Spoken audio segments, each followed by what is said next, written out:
The Mandalorian, season 2, episode 2. So this one, this I really liked this episode. So far, I like this season better than season 1. I love it. Uh, I do have to comment that I hate spiders. Uh, this one has caused some controversy with some people. The Mandalorian has agreed. He's got a line from the engineer lady in Tatooine on where some Mandalorians could be, but she asks him for a favor, and he has to fly at sublight speed with a I don't know the race. It's some sort of frog race, and she has her eggs in a container, and they can't go into hyperspace because they'll be damaged. So he agrees to do it. He's not happy about it, but the little Yoda, the baby Yoda, sees the frog eggs because he loves eating frogs, and he's just like he immediately can see the little wheels in his head turning. How can I get my hands on these? Like, this is a snack. This is great. I mean, he's always man. So through the episode, he keeps trying to find ways to sneak the eggs and eat them. Oh man, like there's the whole theory that he might turn to the dark side, but I mean, if he does, he would be like Jabba the Hutt, just eating frogs, eating everything. The dark side would just exist for him to get food. Seems like. Uh, but the Mandalorian keeps telling him, "No, that's not food. Stop eating that. Don't get into that. How many of those did you eat?" So of course they have to go at sublight speed, and it's supposedly one system over, or maybe one moon or one planet over. I don't know. It does take them a while. They imply that it takes them a while in the ship. There are some X-wings show up, and they're like talking to him, like, "What's the passcode?" And he's like, my transceiver's busted. I can't give it." My guess is he had an old, out of date one, but he didn't say that. And they're like, "Well, we're just gonna have to escort you the entire way until." He's like, "Oh, look, I found it. Here it is." And he turns it on, and then they cut the channel, and then they're talking with themselves, and then then their weapons arm, right, like the X-wings go into position, like, and then he's like, "Oh crap!" So he tries to fly away. There's a moon nearby. It's like an ice moon, and he's trying to fly through and do some fancy flying maneuvers and get past them. And they were like, "We got a runner!" And they chase him, and their X-wings are flying on it. And he thinks he's safe. He lands in a cave, and he thinks he's safe there. He kind of flies it in there. But then the heat from the engines melts the ice, and it collapses, does some damage, cuts a hole in the side. He's like, "Oh man." He tries to fly it out of there, and it's like, he has to go out there and fix it. And the frog lady yells at him because he's like, "I don't think they're hurt." But then that's kind of like the first half of the episode, is them kind of like, he's trying to talk to her. She hacks into the assassin droid to get to its translator matrix so that she can talk to him, which I thought that was pretty genius, but pretty smart, using what she had available there. And he was like, "What are you doing? That thing's a killer robot. Why did you turn that on?" It was like some sort of head of an insect. It looked like an insect robot. It didn't look like IG-88. It looked like an insectoid type of robot, or android. Droid, sorry. So while he's working on the ship, little baby Yoda comes out there and is like chittering at him, like pointing off, and he's like, "What?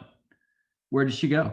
So he picks him up. He starts following the tracks, and there's this nice warm hot spa cave, and the frog lady is like floating in there with her eggs, and it's like nice and warm. And there's all these little so the scene I thought of was Alien, right?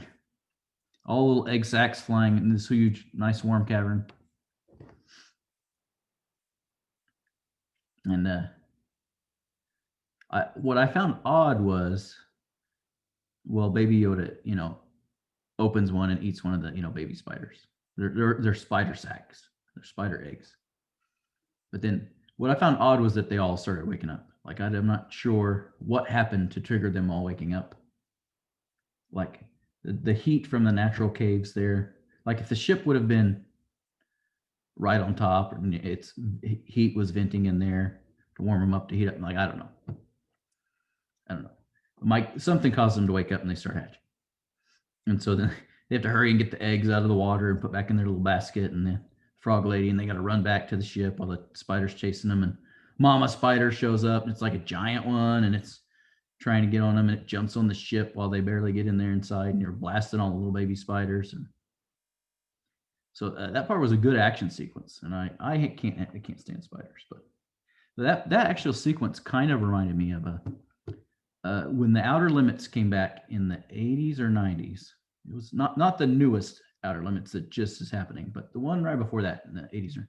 There was an episode that episode haunted me for like months, and it was a spaceship trying to get back to their home planet. I don't know if it was Earth or not, but they had a cure for a disease everybody had, and they were going to get back, and they had enough, to start replicating it, but they had to temporarily stop and repair something on this little moon, and this little moon had like a weird spider running around. So the guy like shoots the little spider thing, gets back in the hatch. He thinks he closed the hatch in time, and that a spider didn't get in there. But one got in there, and so then he flies back home. He's a hero. He gets the cure back to everybody. Only that's not what really happened, because what happened was the spider got on the ship and bit him, and so he's like wrapped up in a cocoon, believing what he's seeing in these visions is true, is that he got back home in time to save everyone, and he didn't. He's just trapped on. So that's that thing. That was a terrible episode. I mean, it was a great episode, because the ones that you think about, right, that stay with you are the ones that are the best. But that's what it reminded me of, like these spiders just getting into the ship and then getting everywhere and shooting their webs and doing all this stuff. And they, they barely get saved by just in time by the X-Wing fighters that found their location. They blast the big mama spider that like dies and collapses into the ship after it's pierced, So then they have it was kind of a funny dialogue where they say, oh, we looked you up, and then this is what you're guilty of. And they list like a bunch of his crimes, and he's just kind of like, what is he going to say to that? Right. And then they're like, oh, but you also did this thing that was good, and this thing that was good, and this thing that was good. And you helped free this soldier that was in the rebellion. It's like, yep, yeah, I did that. And then they kind of like, well, you should just probably get your receiver fixed so that we don't have to have this problem again. And they don't help him, but they don't arrest him, right? They just fly off. I was like, well, okay. I guess there's that, I suppose.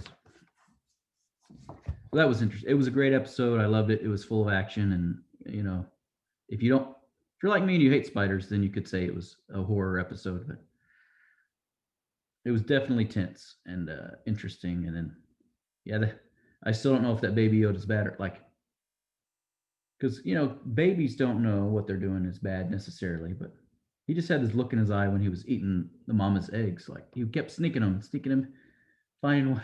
The very last shot is where he's watching the mama as she's guarding her eggs, right? Because she's protective and she falls asleep.